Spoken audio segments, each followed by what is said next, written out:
Paz do Senhor, meu nome é Márcio, sou pastor aqui no sul da Flórida, nos Estados Unidos. Eu quero agradecer a você que se conectou conosco no YouTube. Você está prestes a ouvir uma palavra que vai te abençoar tremendamente. O meu desejo é que você abra o seu coração para se alimentar de uma palavra que vem do Senhor Jesus. Alguém já chegou um momento na sua vida que você fez essa pergunta? O que eu faço? Alguém?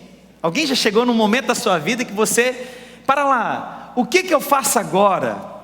Para onde que eu vou? Fico, vou, permaneço, falo, não falo? Quantas vezes alguém já se perguntou, ou alguém já chegou naquele momento, fez o seguinte: não sei o que eu faço na minha vida. Alguém já falou isso? O restante não. Glória a Deus. Mas eu faço parte daqueles que às vezes nós nos perguntamos: o que eu faço na minha vida? E eu quero hoje ministrar para os irmãos. Eu não gosto de ministração ponto 1, ponto 2, ponto 3, mas hoje eu vou ministrar ponto 1, ponto 2, ponto 3. E essa mensagem ela é muito objetiva e ela exige uma prática na sua vida. Ela precisa que você tenha um posicionamento. Você vai praticar essa palavra. Posso ouvir um amém dos irmãos? Então, se você puder tomar nota dessa palavra, você quiser anotar na sua Bíblia, são 6 perguntas que você deve respondê-las para perceber o que você deve fazer da sua vida. Glórias ao Senhor Jesus. Amém? Os irmãos estão comigo? O pessoal que está dentro da sala das crianças, as irmãs estão comigo? Agora a gente tem sala de criança, irmãos. Vocês estão me ouvindo mesmo, irmãs? Vocês estão conversando aí dentro? Estão prestando atenção na palavra. Então dá um glória a Deus. Olha só, irmãos. Então eu quero ministrar 6 perguntas que vocês devem fazer quando vocês chegam naquele momento. O que eu faço? Primeira delas que eu quero mencionar então, está lá em Salmo 119, versículo 105. A palavra do Senhor diz o seguinte: lâmpada para os meus pés é a tua palavra, e luz para o meu caminho. Primeira pergunta então que eu devo fazer, quando eu estou diante daquela circunstância, o que eu faço? Primeira pergunta: o que eu quero fazer está alinhado com as Escrituras? É a primeira coisa que você deve ter na sua cabeça, no seu coração. O que você vai fazer está alinhado com a palavra de Deus? Está alinhado com a palavra do Senhor? Está na Bíblia? Porque, irmãos, muitas vezes nós queremos tomar iniciativas, fazer coisas que não estão alinhado com a palavra de Deus. E aí, irmãos, você pode me perguntar muitas coisas. Eu posso falar muito do que eu acho, mas o que é a verdade é isso aqui: só a palavra é a verdade. Essa aqui não tem erro. Então você tem que responder o que você está querendo, o que você está procurando, o que você está projetando, está alinhado com a palavra de Deus? Porque se não está com a palavra de Deus, para. Se não está em propósito com a palavra de Deus, você não deve dar continuidade. Por quê, irmãos? Porque, olha, a palavra não tem meia verdade. Ou ela é verdade toda, ou ela não é verdade. E nós sabemos que ela é verdade plena, glória a Deus. A questão é que às vezes nós queremos achar coisas que justifiquem o que eu quero fazer. O que eu quero fazer, irmãos, nem sempre é a vontade de Deus. Então a palavra de Deus tem que me reforçar e reafirmar. Quantas vezes nós fazemos coisas que estão desalinhado com a palavra de Deus? E eu te digo, irmãos, tudo tem uma consequência. Cada semente que você lança, há uma colheita. Então é necessário que você esteja alinhado com o quê? Com a palavra, porque ela te dá luz. O que isso significa? Imagina um cenário então, que à medida que eu tenho revelação da palavra, é como se eu tivesse luz clareando o ambiente onde eu estou. Fica mais claro perceber para onde caminhar. Alguém já tentou brincar de fechar os olhos e tentar chegar em algum lugar? Alguém já foi criança algum dia? Fechar os olhos e tentar e tateando alguma coisa até que você chegasse em algum lugar? Quero te dizer, a palavra de Deus, ela vai trazendo clareza para onde você deve caminhar. Então, primeira coisa que você tem que responder: está alinhado com a palavra de Deus o que você quer fazer na sua vida? Se não está, pare. Se não está alinhado com a palavra de Deus, não dê um passo. Posso ouvir um amém dos irmãos? Porque é ela quem traz clareza. Os irmãos estão comigo mesmo? Então tá bom. Segunda resposta que você tem que dar: existe paz no coração? Essa é a segunda resposta que você tem que dar. E aí eu preciso trazer de volta para os irmãos algo que nós já ensinamos no passado. A palavra de Deus diz lá em Colossenses 3, versículo 15: e a paz de Deus, para a qual também fosse chamados em um corpo, domine vossos corações e sede agradecidos. Nós temos uma disfunção às vezes, nós não compreendemos o que é paz da alma e o que é paz do espírito. Pessoas às vezes divorciam porque sentiu paz na alma. O que é paz na alma? Paz na alma é o seguinte: é o alívio que você tem. Imagina que você está casado há alguns anos e por algum motivo você decide separar. Qual que é a primeira paz que você vai ter? Paz no espírito ou paz na alma?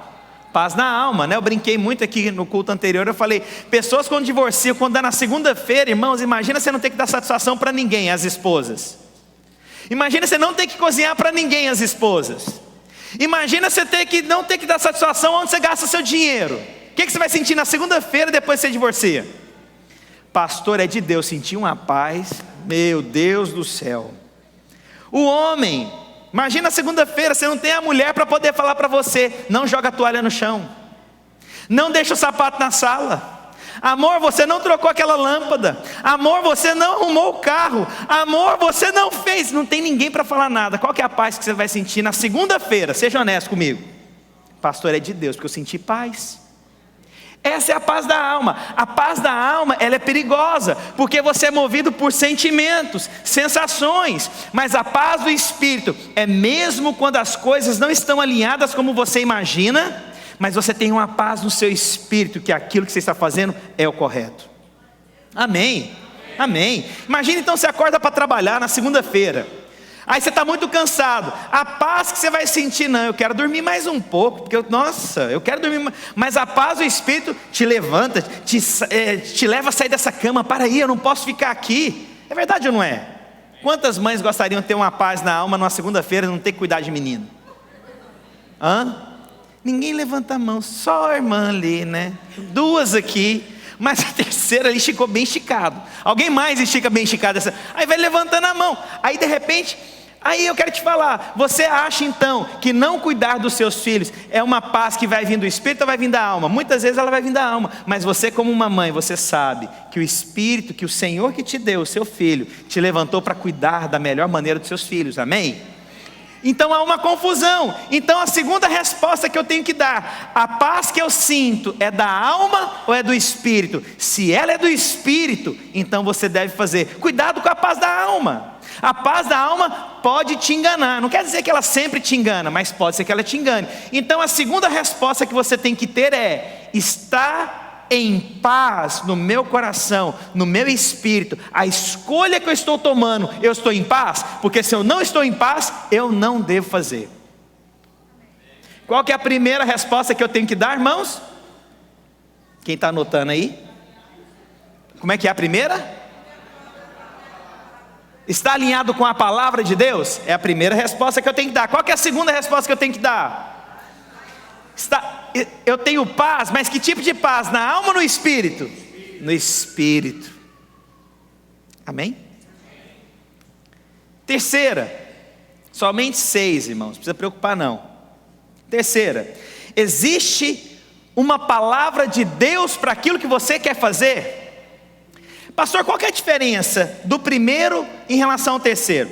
Uma coisa é estar alinhado nas escrituras. Vou te dar um exemplo. A Bíblia diz lá em Gênesis o seguinte: deixa pai, deixa parentela e vai para a terra que te mostrarei.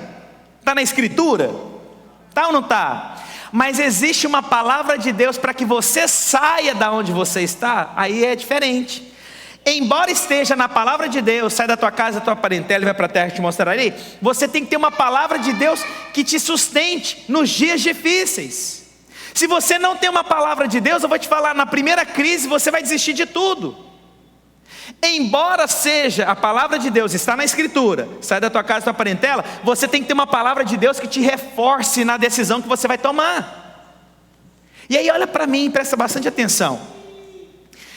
Se você não tem uma palavra de Deus para tomar uma decisão, você tem que buscar. Esses dias uma pessoa me ligou: pastor, estou mudando, quero mudar, na verdade, quero mudar, estou quase decidido me mudar. Eu falei, mesmo? Aí que dia? Não, amanhã. Eu falei, que dia que você resolveu? Hoje. Aí eu perguntei, falei, você tem uma palavra de Deus para o que você vai fazer? Porque, irmãos, é a palavra de Deus que sustenta no meio da crise. É uma palavra de Deus que sustenta o nosso casamento. É uma palavra de Deus que sustenta o nosso chamado. É uma palavra de Deus que sustenta as pressões nos Estados Unidos da América. Já viu quantas pessoas que vêm para os Estados Unidos, mas não há uma palavra de Deus e entra no conflito e acaba indo embora e não sabe se fica, se volta? Você já viu pessoas assim? Porque faltou o quê? Uma palavra de Deus. A gente acha que quando a gente vai para um lugar onde Deus quer, a gente não tem problema. Presta atenção, isso é um engano de Satanás. Lugar da vontade de Deus não é ausência de problema. Alguém já lembra lá da cruz do Calvário? Era um lugar de aflição, mas ele obedeceu a Deus e ele foi para onde? Para o lugar que o Senhor tinha, e ele foi para a cruz. A cruz não era um lugar fácil, mas era um lugar de resposta. Nós achamos que o lugar fácil é um lugar de resposta. Presta atenção, você tem que ter uma palavra de Deus para aquilo que você está fazendo, seja num trabalho, seja onde for, o que você tiver que fazer, você precisa de uma palavra de Deus que reafirme onde você está. Seu casamento precisa de uma palavra de Deus. Seus sonhos precisam de uma palavra de Deus. Mas nós nos esquecemos disso. Isso não é tão importante. Eu faço o que eu quero da minha vida. Presta atenção, irmão, você vai ter grandes problemas com isso. Essa é a terceira resposta que você tem que dar. Qual que é a primeira, irmãos? Está alinhado com a palavra de Deus. Qual que é a segunda, irmãos? Existe paz no Espírito. Qual que é a terceira, irmãos? Existe uma palavra de Deus para aquilo que você vai fazer. Os irmãos conseguiram perceber a diferença entre estar escrito na palavra e você ter uma palavra de Deus na sua vida? Qual que é o grande problema? Nós perdemos propósitos, lugares, porque nós não temos palavra. Tem gente que é nítido, que está fora do lugar da vontade de Deus na vida dele. Por quê? Ele não tinha uma palavra de Deus para isso. Existe uma palavra. E aí, irmãos, como que Deus pode ministrar? Irmãos, Deus faz de várias maneiras. Tem uma pessoa que está aqui agora me ouvindo a falar, não vou contar o nome dela. Maíra está aí? Maíra está aqui.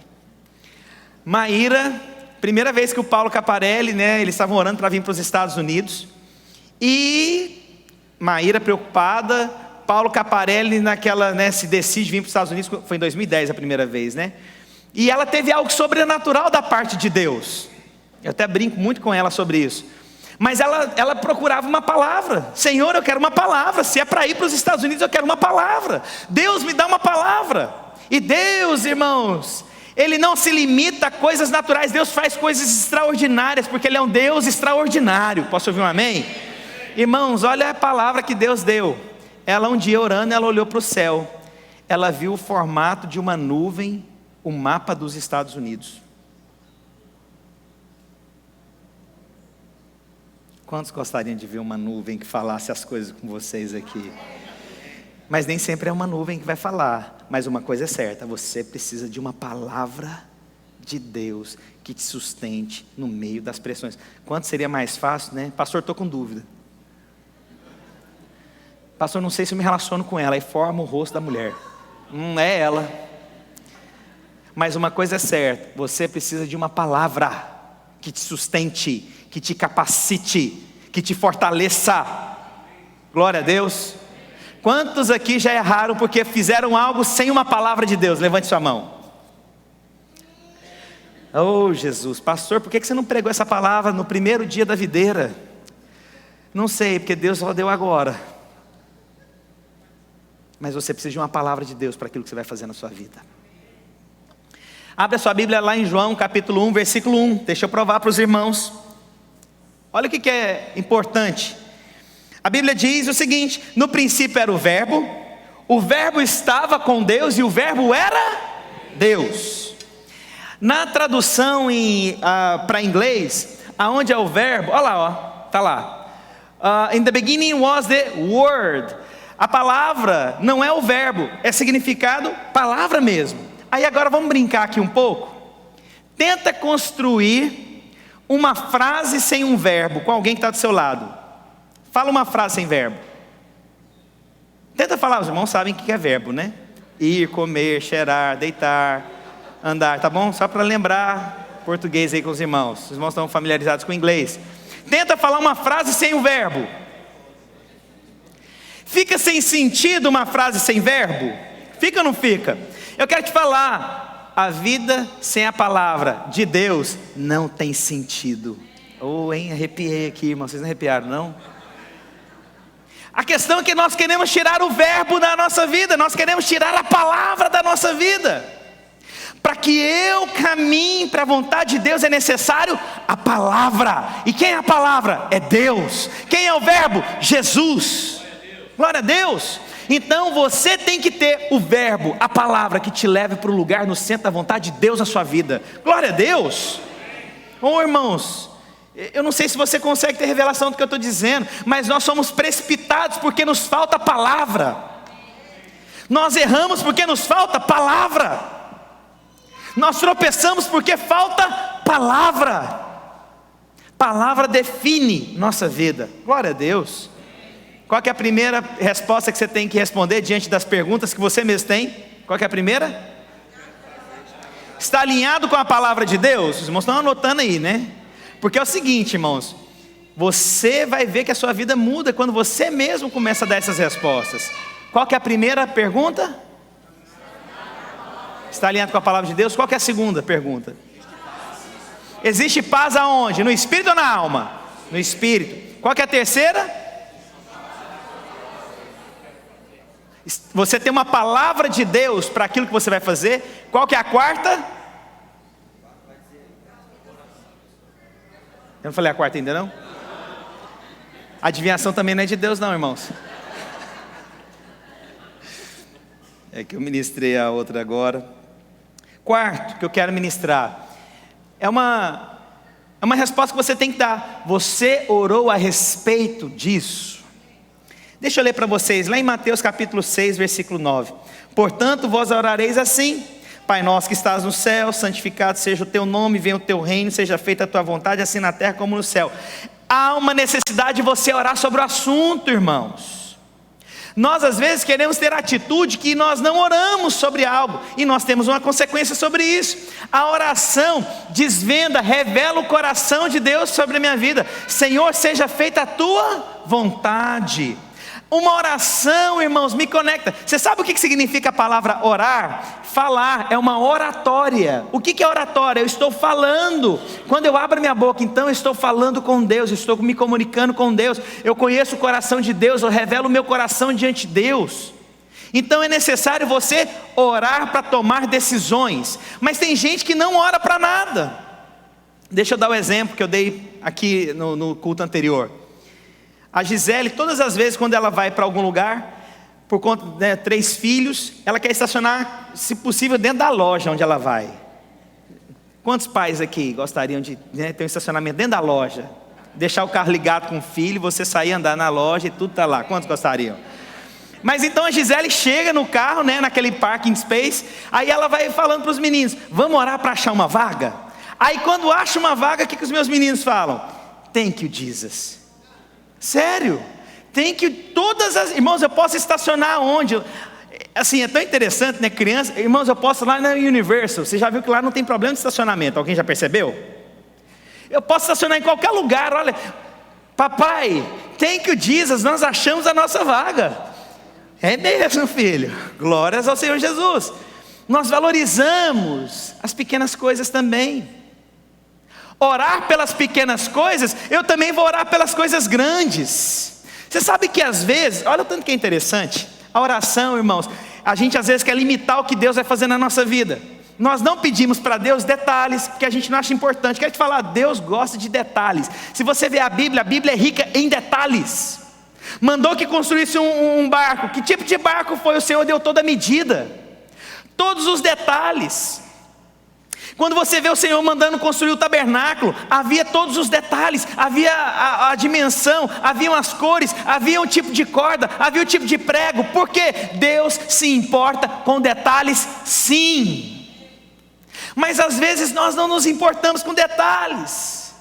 Nós não achamos que Deus não se importa. Irmãos, Deus é Deus que se importa em realizar o desejo do seu coração, de coisas às vezes que você nem imagina, tão pequena. Deus se alegra com isso, irmãos.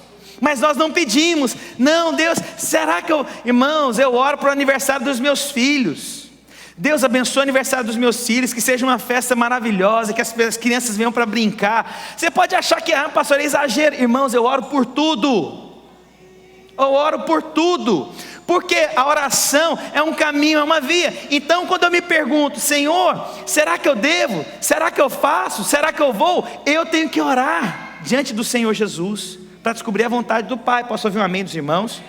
Então, aí tem gente, não, eu não oro. O problema é seu, estou te ensinando. Ore por tudo. Deus vai realizar o desejo do seu coração, porque Ele se importa com você. Posso ouvir um amém forte dos irmãos? Aprenda a orar com todos os detalhes, até a cor da casa que você quer. Pode orar. Senhor, eu quero uma casa rosa.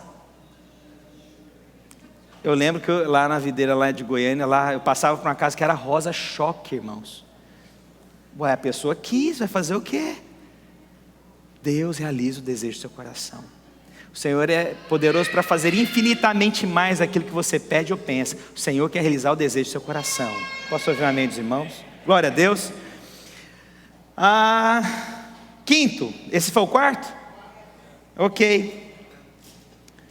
Qual que é o primeiro? Eu não quero que você nunca mais esqueça essa palavra, irmãos. Qual que é o primeiro? Está alinhado com a palavra de Deus. Segundo, qual é? A paz no Espírito. Terceiro, há uma palavra sobre isso. Qual é o quarto? Eu oro a respeito. Quinto, a sua escolha, Cristo está sendo glorificado. Olha o que a palavra de Deus diz, 2 Tessalonicenses capítulo 1 versículo 12, para que o nome de nosso Senhor Jesus Cristo seja em vós glorificado e vós nele, segundo a graça de nosso Deus e do Senhor Jesus Cristo. Ou seja, aquilo que eu faço, a escolha que eu estou fazendo, Cristo está sendo glorificado. A minha escolha de casar, um exemplo, irmão, sabia uma coisa aqui, um testemunho, né? Eu tive vários sinais, né, e confirmações para o casamento meu com a Gisele. Mas teve uma coisa que eu sabia que ela não ia deixar que eu fugisse do propósito de Deus. Ela seria uma auxiliadora comigo. Por quê? Porque Cristo tinha que ser glorificado no meu casamento. Uma das coisas que pesou é para que Cristo fosse glorificado no meu casamento. Sabe um outro testemunho? Sabe qual foi o primeiro cartão? Fica aí para quem é solteiro. Convite que nós fizemos para entregar para alguém? Ao Senhor Jesus Cristo de Nazaré. Até hoje nós temos esse convite. Está dentro de um plástico, está dentro da minha mala de documentos. Foi a primeira pessoa. Por quê? Porque Cristo, Ele tem que ser glorificado. No nosso casamento nós jejuamos e oramos por 8 meses, para que Cristo fosse glorificado no dia do casamento e todos os dias da nossa vida. Porque o Senhor tem que ser glorificado nas nossas atitudes. A questão é que às vezes nós tomamos atitudes onde Cristo não é glorificado. Eu só faço escolhas daquilo que eu acho que é melhor para mim, daquilo que eu quero. Eu tenho que ver aquilo que vai glorificar a Deus, porque o Senhor, Ele é exaltado em todo o tempo, amém? Deixa eu contar uma experiência que eu tive. Como eu peguei férias agora, né, saí de 9 dias de férias, eu fui no IHOP. Não é aquela igreja não, tá? IHOP, tá bom? Tem gente que confunde. IHOP é aquele restaurante aqui. Aí eu fui, por um determinado momento, a Gisele me deixou sozinho com os meus 3 filhos, cuidando dele, dentro de um restaurante, cheio de copos. Louvado seja Deus pela vida da minha esposa. Ela foi ao banheiro, me deixou lá. E os meus filhos, por alguma razão, deram um salto triplo mortal na cadeira, bateu o pé no copo com a voadora tripla, voltando num front flip e um back flip na sequência, e caiu um copo. E o gelo espalhou todo no chão. Irmãos, eu sou tímido demais, irmão, que vontade de pegar meus meninos e sair correndo daquele restaurante. Eu já pedi a conta logo, e ver a conta, eu já assinando. Mas o que me deixou constrangido é o seguinte: nós estávamos sentados, e havia 4 jovens sentados assim, nessa distância dessa coluna. Um desses jovens levantou, e foi tirar o gelo que estava no chão, irmãos, para acabar comigo logo. Falei, já estava difícil, o rapaz ainda levanta. Irmãos, eu não preciso, you don't have to do that, I'm gonna help you, don't do that. E ele, irmãos, ele voltou no lugar, pegou mais papel e foi juntando o gelo. Veio a garçonete e falou, não, pode deixar. E o rapaz arrumou tudo, irmãos. Irmãos, meu Deus do céu. Peguei meus meninos.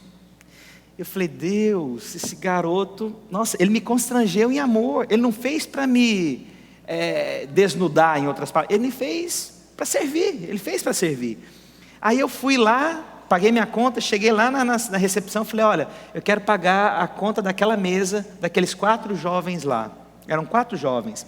O interessante é que o jovem que veio limpar, na hora que voltou, os outros 3 não criticaram. Ficaram comendo normal. E aí a mulher olhou para mim e falou assim, você tem certeza? Eu falei, tenho. Falou, olha, a mulher desse jeito, a garçonete, Deus está nisso. Aí eu, mas... eu falei, você pode ter certeza que Deus está em tudo, na verdade. Ela, não, mas Deus está nisso. E aí eu, por quê? Ela falou, não, é porque é o seguinte, de quem que você quer pagar a conta especificamente? Eu falei, daquele de boné branco. Eu falei, aí a mulher, deixa eu te contar o que aconteceu. Um rapaz chegou aqui e pagou a conta dos 3, porque os 3 haviam chegado primeiro. Esse de boné branco chegou por último e a conta dele não está paga. E você agora quer pagar a conta dele. Aí ela, Deus está nisso. Eu falei, tá mesmo, tá mesmo. Aí na hora que ela me deu a conta, primeira coisa que eu escrevi para o garoto, God bless you. A mulher, eu sabia que Deus estava nisso. Eu sabia que Deus estava nisso. Por que eu fiz aquilo? Para que Cristo fosse glorificado. Agora, irmãos, não é por mim. Deus estava querendo abençoar aquele jovem. O gelo ter caído no chão, irmãos, abençoar aquele jovem. Na verdade, Deus estava manifestando a glória dele naquele lugar, não fui eu. Você acha, irmãos, que eu vou premeditar que meu filho vai derrubar um copo, que vai cair gelo e que de repente vem um garoto que não pagará a conta dele? Não, mas a minha atitude é para glorificar a Deus em todos os momentos da minha vida. Eu saio de férias, Deus tem que ser glorificado na minha atitude. Eu saio para trabalhar, Deus tem que ser glorificado na minha atitude. Eu saio para estudar, Deus tem que ser glorificado. Eu mudo de país, Deus tem que ser glorificado. As minhas atitudes, as minhas escolhas, Cristo tem que ser glorificado. As suas atitudes glorificam a Deus? Então uma coisa que você tem que responder, a sua atitude, Cristo está sendo glorificado. Um outro testemunho, esses dias alguém chegou em mim, não sei se foi a Michele, contando, que muitas pessoas criticavam a gente por conta dos relacionamentos dos jovens, porque a gente fala que os jovens têm que se guardar para o casamento, não tem que ter relação sexual, tem que se guardar mesmo, e a gente incentiva e nós instruímos, e as pessoas falam, não, mas essa videira é muito difícil relacionamento, é muito complicado relacionamento. Irmãos, nós só estamos ensinando a palavra para que Cristo seja glorificado, amém? Aí depois o pessoal começou a falar mal da gente, porque a gente sempre incentiva, não há separação, não há divórcio entre nós, em nome de Jesus nós cremos em restauração. Todo mundo que conversa comigo, eu falo a mesma coisa. Eu falo a mesma coisa, A gente, tantas coisas. Eu me lembro de uma irmã da nossa igreja, não vou citar o nome dela, mas aconteceu algo tão interessante. Ela chegou, ela veio de um divórcio, ela já estava relacionando, ia casar, e ela falou, pastor, faz o meu casamento. Eu falei, eu não faço segundo casamento, porque eu acredito que o casamento é um. E essa mulher começou a chorar. Eu falei, Jesus, perdi um membro. Ela não vai aceitar. E ela, em lágrimas, ela casou de novo. E hoje o marido dela é líder na igreja. Ela olhou para mim e falou assim, pastor, o quanto eu queria ter aprendido e ter ouvido essas coisas antes. Ela poderia muito bem ter levado para o pessoal e falado assim, não me ama. Mas ela olhou e falou assim, eu não quero que os meus filhos passem por divórcio, pastor. Eu não quero viver um divórcio de novo. Ela na verdade guardou. Ela entendeu. Ela vive hoje no segundo casamento. Não fiz o casamento dela, mas ela fala para todo mundo, casamento é um só, não pode haver divórcio. Isso é bom, isso é maravilhoso. Por quê? Porque, irmãos, você não quer que seus filhos passem por divórcio. É verdade ou não é? Porque quem passou por divórcio sabe a dor que é, irmãos. Dói. O divórcio incomoda, tira a estabilidade nossa. Mas irmãos, Cristo tem que ser glorificado. E aí nós falamos muito sobre isso. E eu vou te dar um testemunho aqui entre nós, irmãos da videira. Não há divórcio entre nós para a honra e glória do Senhor Jesus. Irmãos, eu faço questão de acompanhar os casais. Sempre pergunto para os pastores: irmãos, pode ter os conflitos, pode ser que algumas vezes, dá uma travada com a esposa, marido, sabe aquelas, sabe? Mas o caboclo, a cabocla fica firme. Glória a Deus. Isso não é de Deus, irmãos, isso é de Deus, isso é do Senhor Jesus. Sabe, e é interessante agora, quem passou por divórcio hoje, você pode perguntar para qualquer um deles aqui na nossa igreja, eles vão falar: casamento é um só. Por quê? Não sou eu que estou falando, eu estou falando isso para glorificar o Senhor Jesus, a glória de Deus, amém? A gente não fala para trazer acusação em quem passou pelo segundo casamento. A gente não está trazendo peso, nós estamos falando a palavra de Deus. Casamento é um só, e até que a morte os separe. Posso ouvir um glória a Jesus? Então a sua escolha, Deus está sendo exaltado? Para onde você vai, Cristo está sendo exaltado? E por último, esse aqui que eu falei era o quinto? Então por último, o sexto. Qual que é o primeiro, irmãos? Está alinhado com a palavra de Deus? Qual que é o segundo, irmãos? A paz no Espírito. Qual que é o terceiro, irmãos? Há uma palavra específica para aquilo que eu vou fazer. Qual que é a quarta? Orei a respeito. Qual que é a quinta? Jesus está sendo glorificado. E por último, abre a sua Bíblia lá em Provérbios capítulo 11, versículo 14. Olha o que a palavra do Senhor de Deus diz: não havendo sábios conselhos, o povo cai, mas na multidão de conselhos a segurança. Essa é a última resposta que você tem que dar. As pessoas ao seu redor, de Deus, e aliançadas com você, o que elas falam a respeito da sua pergunta. Irmãos, nós vivemos um mundo hoje onde parece que as pessoas querem manipular as outras. Tem pastor que, se você der autoridade para ele, ele quer manipular as pessoas. Você só pode fazer alguma coisa se você perguntar. Você só pode se relacionar se ele indicar alguém. Isso é manipulação. Isso não é caminhar junto como família. Isso é manipulador. Isso é vínculo patrão e empregado. Nós temos um vínculo de filiação, paternidade, glória a Deus. Mas uma coisa é importante: ouvir o que as pessoas que têm aliança conosco falam a respeito do assunto. Não é que nós vamos escolher mediante a resposta dela, mas é necessário nós ouvirmos o que a pessoa tem a respeito. Pastor, você está falando então que todo mundo tem que perguntar a você? Não, existem irmãos que são achegados a você, que te amam. O que esses irmãos falam a respeito desse assunto? Porque você é um ministro de Deus, amém? Você é um instrumento de Deus. Deus escolheu você, irmãos, para ser sal nessa terra. Você pode abençoar a vida dessas pessoas, falando para elas. Aí eu quero terminar perguntando para você algo: quais são as pessoas que falam, que têm vínculo com você? Porque a Bíblia está falando que no meio dessas pessoas haverá uma resposta de Deus na sua vida. Só que às vezes nós não valorizamos. Eu não quero ouvir ninguém precisa me falar nada. As pessoas são individualistas demais. Irmãos, o que me protege é perguntar para algumas pessoas que eu confio o que elas pensam a respeito. O Elber é uma pessoa que faz parte disso na minha vida. Quando eu estou com a dúvida de alguma coisa, se eu estou sendo firme demais: Elber, me fala aqui, o que você acha? Você vê, ele tem a total liberdade. Você tem que ter pessoas que você tenha liberdade para ouvi-las. Então essa é a última pergunta que você tem que responder: o que as pessoas que me amam, que são de Deus, o que elas representam na minha vida, aliança, o que elas têm para dizer sobre o assunto? Olha, irmãos, essa pregação não é aquela pregação que você vai cair, arrepiar, chorar. Mas essas perguntas você vai ter que respondê-las todas as vezes que você tiver que fazer uma escolha na sua vida. Amém? Você é capaz de respondê-las? Então vamos fazer o seguinte: fala para o seu vizinho, enquanto o pessoal do louvor aqui sobe, quais são as 6 respostas para que eu tome uma escolha? E olha aqui para cá para a gente terminar. é o seguinte: eu ouvi uma história, eu não sei se é assim que acontece, mas eu achei fantástico. É o seguinte: conta-se uma história que é o seguinte, na verdade eles falam que é verídica.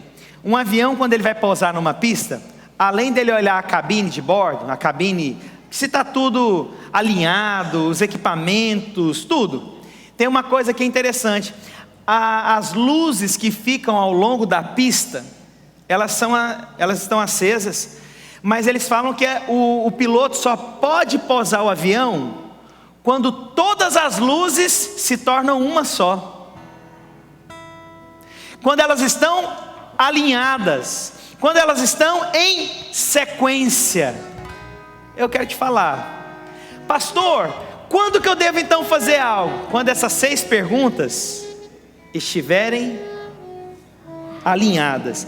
Aí você pode abaixar o avião, irmãos, pode pousar na pista, pode acreditar, sem medo.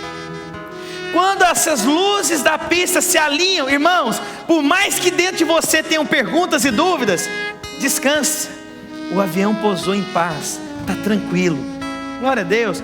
O problema é que às vezes a gente vem com o avião, vou pousar, não sei se poso, não sei se eu volto. Deus está falando então o seguinte agora: vamos estabilizar, vamos alinhar as luzes da pista, e quando elas se tornarem uma, posa, assume a responsabilidade, vai adiante. É isso que eu tenho para falar para você essa manhã. Não sei para quem que Jesus quer falar essa palavra hoje, mas eu vim com encargo no meu coração de ministrar essa palavra. Deus me deu essa palavra semana passada, eu ministrei em uma igreja, eu ministrei hoje de manhã, mas há pessoas que precisavam ouvir essa palavra. Não é uma palavra, como eu disse, você vai chorar e arrepiar, mas é uma palavra de Deus, porque tem gente que está se perguntando: o que eu faço da minha vida? O que eu devo fazer? Para onde que eu vou? Eu quero te falar, pratique essas 6 perguntas com 6 respostas e deixa o avião pousar, em nome do Senhor Jesus. Quero agradecer você que ficou conectado conosco até agora. Tenho certeza que você foi ricamente abençoado. Se você quer entrar em contato conosco, você pode entrar pelo site www.videiraflorida.com ou mandar um e-mail para nós no videiraflorida@gmail.com. Fica na paz do Senhor Jesus.